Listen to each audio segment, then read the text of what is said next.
Action. Animation, animation.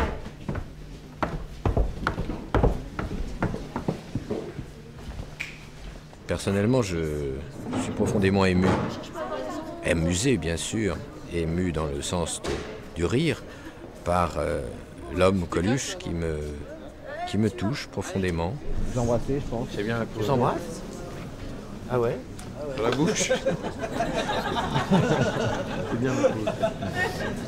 Il y a une grande amitié qui est née entre les deux à ce moment-là. Coluche a été très flatté de voir une tête comme Attali pouvait s'intéresser à un type comme lui, le prendre en considération, bavarder avec lui, avoir de l'estime pour lui. Et du côté d'Attali, une espèce de haut fonctionnaire, énarque, etc., frayé avec un type comme Coluche qui avait une intelligence très vive, mais qui était vraiment un type sorti de la rue, quoi. Voilà, c'était deux univers parallèles qui, a priori, n'étaient pas faits pour se croiser. Il y a quelque chose qui s'est passé à ce moment-là. Faisons ce que nous pouvons, mais nous ne sommes pas au pouvoir. Nous ne sommes pas responsables de la censure ou de la campagne de dénigrement à votre rencontre.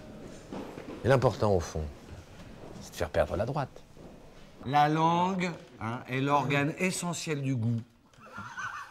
Si, c'est vrai. Attends, c'est vrai.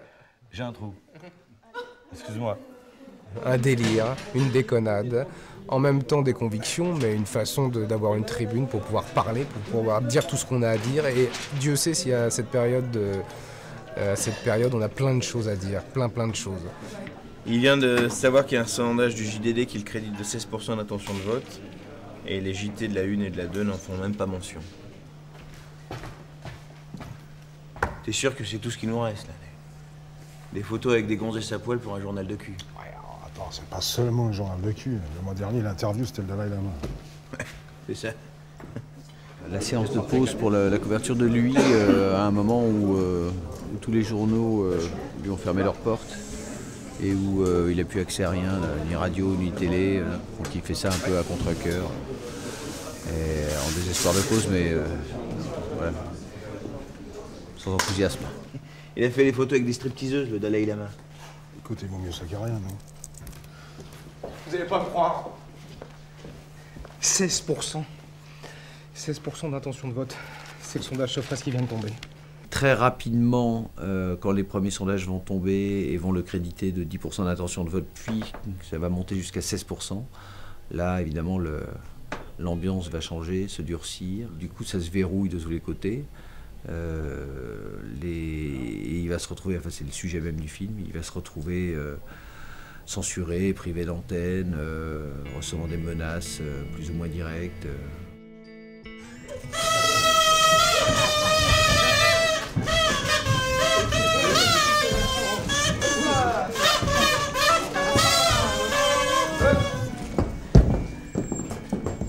On est dans une situation où les politiques français font pression sur Michel pour qu'il retire sa candidature, et donc il y a eu main basse sur tout ce qui est communication, les journaux entre autres, etc., télévision.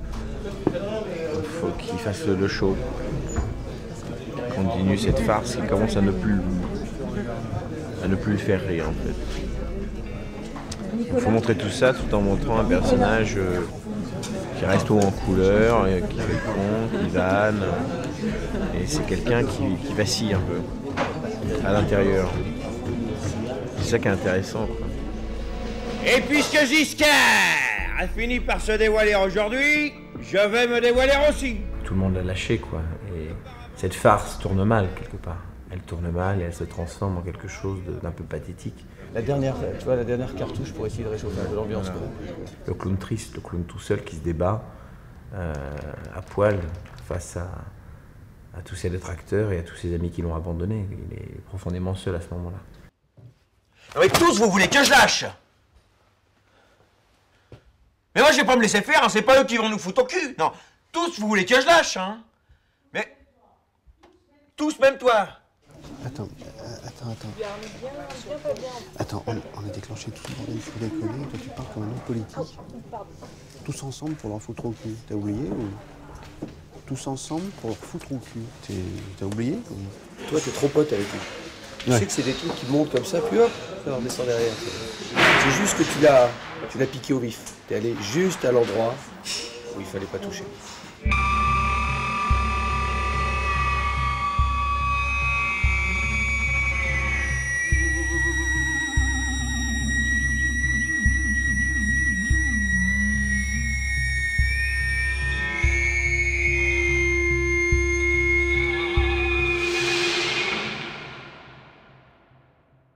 Je suis plus candidat.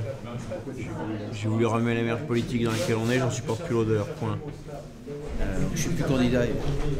Il va lancer un truc, n'importe quoi, genre qu'est-ce que c'est que cette connerie, tu l'interromps. D'accord.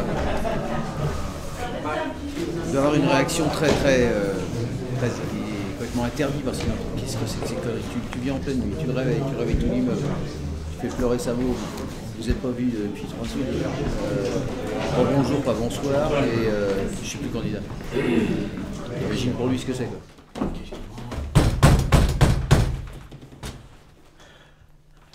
Qu'est-ce que tu fous là? T'occupe. Prends un papier, là.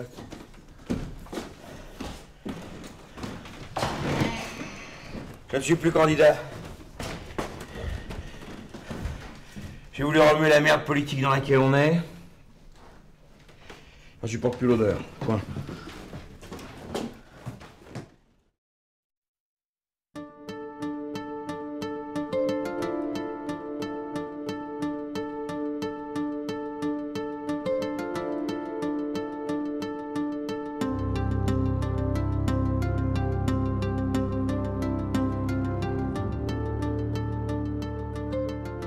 Bon alors, elle est super, donc on va la refaire, quoi.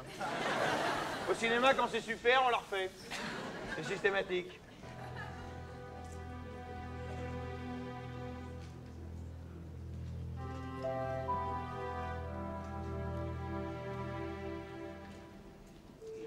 Vous croyez que Giscard, Marché, Mitterrand, ça, ils sont ennemis?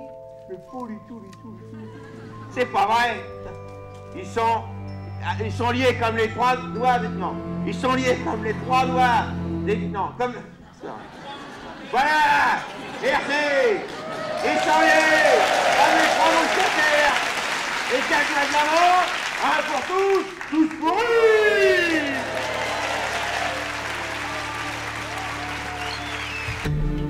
Et puis le gymnase, c'est le lieu magique, on a eu la chance de pouvoir tourner au gymnase, donc ça c'est génial. C'est un beau théâtre d'abord, et puis c'est historique, quoi. On est dans ses ondes à lui. On essaie de faire revivre ces moments comme ça un peu magiques que lui a créés, avec son talent, avec sa personnalité. Et c'est un peu une incarnation, une espèce de... Ouais, retrouver un peu de sa magie à lui. Donc pour moi, ce film, même si on montre beaucoup de l'humanité du personnage et sa simplicité aussi dans les moments les plus difficiles, on montre quand même l'histoire d'un type exceptionnel. Quand après quelques minutes, on se retrouve avec lui sur scène, au gymnase, en train de faire un de ses sketchs, c'est évidemment Coluche. C'est même troublant, à ce point-là.